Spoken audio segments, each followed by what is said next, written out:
ശബരിമലയിൽ ദർശനത്തിനെത്തുന്ന തീർത്ഥാടകർക്ക് സദ്യ.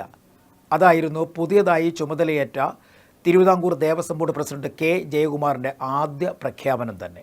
ചോറ്, പരിപ്പ്, സാമ്പാർ, അവിയൽ, അച്ചാറ്, തോരൻ, ഇത് കൂടാതെ പുളിശ്ശേരി, ഒപ്പം പായസം എല്ലാ ദിവസവും മാറി മാറി വരും. വ്യത്യസ്ത രുചിയിലുള്ള വ്യത്യസ്ത വിഭവങ്ങൾ കൊണ്ട് തയ്യാറാക്കുന്ന പായസം. പക്ഷേ ഈ പ്രസ്താവന നടത്തിയെങ്കിലും തുടക്കത്തിലെ തന്നെ കല്ലുകടിയായി. ഒപ്പമുള്ളവർ തന്നെയാണ് വിയോജിപ്പുമായി രംഗത്തെത്തിയത്. CPIയുടെ മെമ്പറും CPMൻ്റെ മെമ്പറും, അതായത് CPIയുടെ കെ രാജുവും ഒപ്പം CPMൻ്റെ മെമ്പർ സന്തോഷ് കുമാറും കൂടിയാലോചന നടത്താതെ ഒറ്റയ്ക്കൊരു തീരുമാനമെടുത്തത് ശരിയായില്ല എന്നായിരുന്നു അവരുടെ ആദ്യ പരാതി തന്നെ പുതിയ ദേവസ്വം ബോർഡ് പ്രസിഡന്റ് കെ ജയകുമാറിനെതിരെ.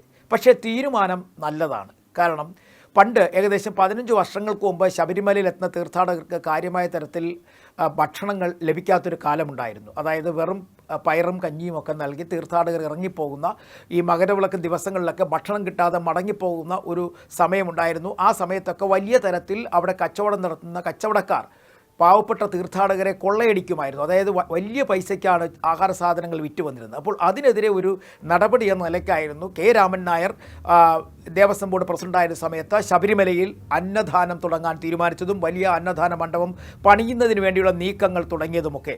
പക്ഷേ ഇന്ന് അവിടെ വലിയ അന്നദാന മണ്ഡപമുണ്ട്. എല്ലാം അത്യന്താധുനിക രീതിയിലുള്ള ക്രമീകരണങ്ങളാണ്. പാത്രങ്ങൾ കഴുകുന്നതിനും ആഹാരം പാചകം ചെയ്യുന്നതിനും ഒക്കെ തന്നെ ഏറ്റവും അത്യന്താധുനികമായ സംവിധാനങ്ങൾ, സ്റ്റീം ഉപയോഗിച്ച് ആഹാര സാധനങ്ങൾ പാചകം ചെയ്യുന്നു. അങ്ങനെയുള്ള സംവിധാനങ്ങളൊക്കെ ഉണ്ട്. നിലവിൽ ഇപ്പോൾ നൽകുന്നത് പുലാവും ഒപ്പം സാമ്പാറുമാണ്. ചിലപ്പോൾ അച്ചാറും കാണും. എന്താ ഇങ്ങനെ പുലാവും സാമ്പാറും നൽകുന്നതെന്ന് ചോദിച്ചാൽ അതിനുമുണ്ട് തിരുവിതാംകൂർ ദേവസ്വം ബോർഡ് അധികൃതർക്ക് മറുപടി. മലയാളികൾ മാത്രമല്ല ഇവിടെ ശബരിമലയിൽ എത്തുന്നത്, ഇതര സംസ്ഥാനങ്ങളിൽ നിന്നുള്ള തീർത്ഥാടകർ പോലും ഇവിടെ എത്തുന്നത് കൊണ്ട് എല്ലാവർക്കും ഇഷ്ടപ്പെട്ടത് പുലാവും സാമ്പാറുമാണ്, അതുകൊണ്ട് നൽകുന്നതെന്ന്. പക്ഷേ ഇതിലൊരു കാര്യം മനസ്സിലാക്കേണ്ടത്, ഇതെല്ലാം എളുപ്പത്തിൽ മുന്നോട്ട് കൊണ്ടുപോകാൻ ദേവസ്വം ബോർഡ് കണ്ടുപിടിക്കുന്ന ചില മാർഗ്ഗങ്ങളാണ്. അതിനപ്പുറത്തേക്ക് മറ്റൊന്നും ഇല്ല എന്ന് തന്നെ നമുക്ക് മനസ്സിലാക്കാൻ കഴിയും. പക്ഷേ ഇവിടെയാണ് അദ്ദേഹത്തിൻ്റെ വലിയ മനസ്സ്. അതായത് അന്നദാന പ്രിയനായ ശബരിമലയിലെ ശ്രീധർമ്മശാസ്ത്ര സ്ഥാവിൻ്റെ മുന്നിലെത്തുന്നവർക്ക് നല്ല രീതിയിൽ ഭക്ഷണം കഴിച്ച് ദർശനവും കഴിഞ്ഞ് മടങ്ങണമെന്നൊരു ചിന്ത തിരുവിതാംകൂർ ദേവസ്വം ബോർഡ് പ്രസിഡന്റിൻ്റെ കെ ജയകുമാറിൻ്റെ മനസ്സിൽ ഉദിച്ചതിൻ്റെ ഭാഗമായിട്ടാണ് നല്ല സദ്യ ഉച്ചയ്ക്ക് നൽകി തീർത്ഥാടകരെ മടക്കി അയക്കണം എന്നുള്ള ഒരു ആലോചന ഉയർന്നു പൊങ്ങിയത്. പക്ഷേ തുടക്കത്തിലെ കല്ലുകടിയായി. എന്തുകൊണ്ട് കൂട്ടായ ഒരു ആലോചന നടന്നില്ല? മാത്രവുമല്ല, ഈ ആലോചന നടത്താതെ ഒരു തീരുമാനമെടുക്കുവാൻ എങ്ങനെ കഴിയുന്നു? ഈ ഉടക്കി നിൽക്കുന്ന CPIയുടെ മെമ്പർക്കും ഒപ്പം തന്നെ CPIMൻ്റെ മെമ്പർക്കും പിന്തുണയായി തിരുവിതാംകൂർ ദേവസ്വം ബോർഡിൻ്റെ എപ്പോഴും വഴിമുടക്കികളായി നിൽക്കുന്ന ഒരു വിഭാഗം ജീവനക്കാരും കൂടി. അതോടെ എല്ലാം അങ്ങോട്ടും ഇങ്ങോട്ടും മാറി മറിഞ്ഞിരിക്കുന്ന ഒരവസ്ഥയിലേക്ക് വരും ദിവസങ്ങളിൽ ഈ പ്രശ്നം പ്രതിസന്ധി ചർച്ച ചെയ്ത് വീണ്ടും നടപ്പിലാക്കുമെന്ന് കെ ജയകുമാർ IAS പറയുന്നുണ്ടെങ്കിൽ തന്നെയും ഇതെത്രമാത്രം വിജയപ്രദമാക്കാൻ കൂടെയുള്ളവർ സഹായിക്കും എന്നുള്ളതാണ് ഇനി നമുക്ക് നോക്കിക്കാണേണ്ട ഒരു പരമപ്രധാനമായ സത്യം.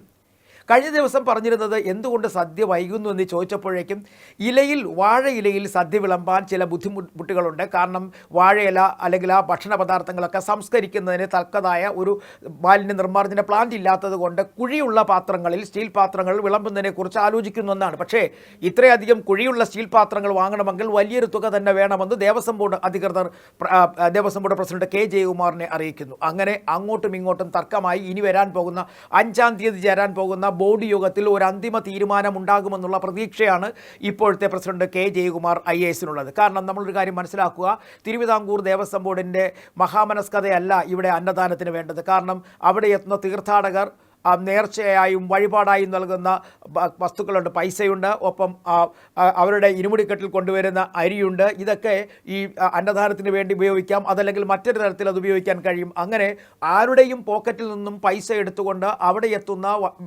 വലഞ്ഞ് ക്ഷീണിതരായി എത്തുന്ന തീർത്ഥാടകർക്ക് ഭക്ഷണം നൽകി എന്ന് പറഞ്ഞ് തിരുവിതാംകൂർ ദേവസ്വം ബോർഡിനോ അല്ലെങ്കിൽ അതിൻ്റെ നേതൃനിരയിൽ ഇരിക്കുന്നവർക്കോ ഒന്നും തന്നെ ഒരു ബുദ്ധിമുട്ടും ഉണ്ടാകുന്നില്ല. അപ്പോൾ ഒരു പരിഷ്കാര സംവിധാനം ശബരിമല സന്നിധാനത്തിൽ കൊണ്ടുവരാൻ ശ്രമിക്കുമ്പോൾ നമ്മൾ മനസ്സിലാക്കുക, കേരളത്തിലെ ഒട്ടുമിക്ക ക്ഷേത്രങ്ങളിലും ഗുരുവായൂർ ഉൾപ്പെടെയുള്ള ക്ഷേത്രങ്ങളിലൊക്കെ തന്നെ അവിടെ എത്തുന്ന തീർത്ഥാടകർക്ക് ഭംഗിയായി ഭക്ഷണം കഴിച്ച് മടങ്ങുന്നതിനുള്ള അവസരം അവിടുത്തെ ദേവസ്വം ബോർഡുകൾ തന്നെ സജ്ജമാക്കിയിട്ടുണ്ട്.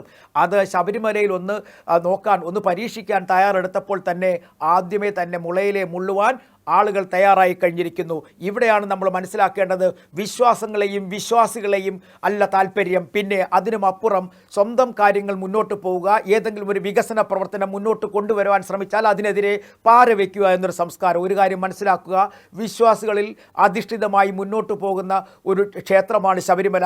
ആദ്യം നിങ്ങൾ വിശ്വാസികളെ തൃപ്തരാക്കുക, അതിനുശേഷം നിങ്ങൾ പരസ്പരം അങ്ങോട്ടും ഇങ്ങോട്ടും നിങ്ങൾ പഴിചാരുന്നതിലേക്ക് കടക്കുക. എന്തായാലും പ്രതീക്ഷിക്കാം, ഒരു പക്ഷേ ഈ തിരുവിതാംകൂർ ദേവസ്വം ബോർഡ് പ്രസിഡന്റിൻ്റെ ഭാഗത്തു നിന്നും എന്താണോ പറഞ്ഞത് അത് അതേപടി നടപ്പിലാക്കാനുള്ള ശ്രമം അദ്ദേഹത്തിൻ്റെ ഭാഗത്തു നിന്നുണ്ടാകുമെന്ന് നമുക്ക് പ്രതീക്ഷിക്കാം.